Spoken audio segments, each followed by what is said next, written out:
So students, आज हम बात करेंगे अपने अकाउंट्स के बारे में। Book keeping and accountancy subject को लेके चलेंगे, हम उसके बारे में बात करेंगे कि कैसे हम एक एग्ज़ाम में अच्छे से अच्छे मार्क्स ला सकते हैं। जैसे कि आप सबको पता है, अकाउंटेंसी के अंदर भी हमारे पास चांसेस बहुत ज़्यादा मार्क्स गेन करने के रहते हैं। हम इसमें बहुत जितना चाहे उतना मार्क्स गेन कर सकते हैं, बट कंडीशन यही है कि हमें उनके सब सारी चीज़ों के जवाब देना होंगे जो हमसे पूछे गए होंगे। सो जैसे मैंने आपको और भी अपने एग्जाम्स हैं, आपके और भी जो वीडियोज़ हैं मैंने उसमें आपसे शेयर किया है कि कैसे आपको करना है। तो जो मैंने आपको सेक्शन और सेक्शन बी वाला पार्ट बताया था, आपको उसको वैसे ही फॉलो करना है। सबसे पहले हम फॉलो करेंगे अपना सेक्शन ए। आफ्टर दैट अगर हमें लगता है कि हमें पास कैलकुलेशन वाले जो क्वेश्चंस आए हुए हैं वो सॉल्व करना हमारे लिए ईजी है, तो हम पहले उनको सॉल्व करेंगे और उसके बाद हम अपने थ्योरेटिकली पे जाएंगे। जहाँ पे हमारे पास ऑप्शन है कि हम वहाँ पे अपने थ्योरेटिकली बेसिस पे उसको मेंशन कर सकते हैं, तो हम बिल्कुल उसको फॉलो करेंगे।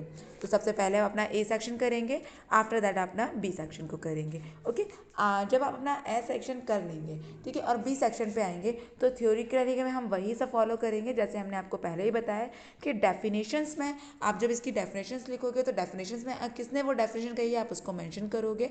आफ्टर दैट आप थ्योरेटिकली में आपको जो पूछा गया है आप पॉइंट टू पॉइंट बात करेंगे।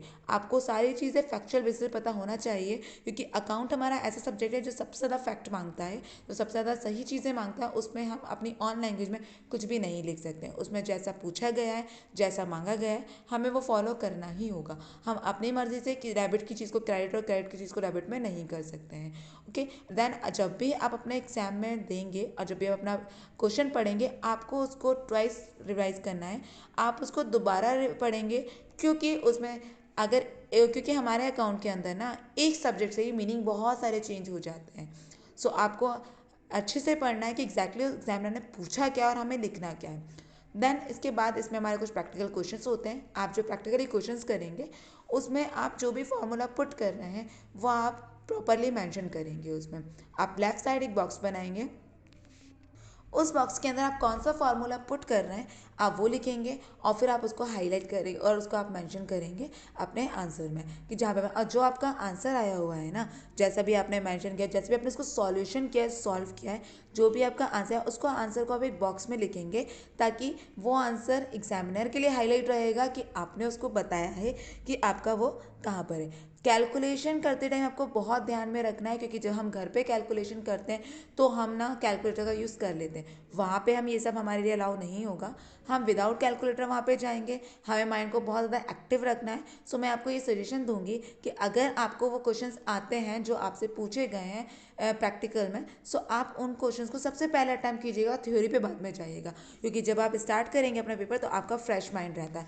जैसे जैसे टाइम जाता जाता है वैसे वैसे प्रेशर हमारे माइंड में बढ़ता जाता है। और अगर आपके माइंड में बहुत ज़्यादा प्रेशर है कि टाइमिंग कम है, बहुत सारा बचा है, तो आप प्रैक्टिकल आंसर को गलत कर देंगे।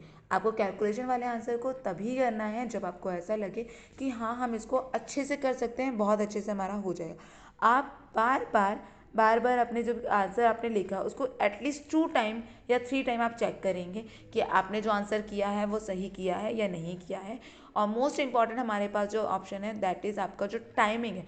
वॉच में आप टाइम सेट करोगे कि मुझे इतने इतने टाइमिंग में कवर अप करना है। अगर आप अपना टाइम मैनेजमेंट नहीं करोगे तो आपका नहीं हो पाएगा। अगर आप इन सारे टिप्स को फॉलो करेंगे सो प्रोबेबली यहाँ पे पॉसिबिलिटी है कि आप इसको बहुत ईजिली बहुत अच्छे तरीके से कर सकें और इसमें ज़्यादा से ज़्यादा अच्छे से अच्छे मार्क्स लेकर आ जाएंगे अकाउंट के अंदर।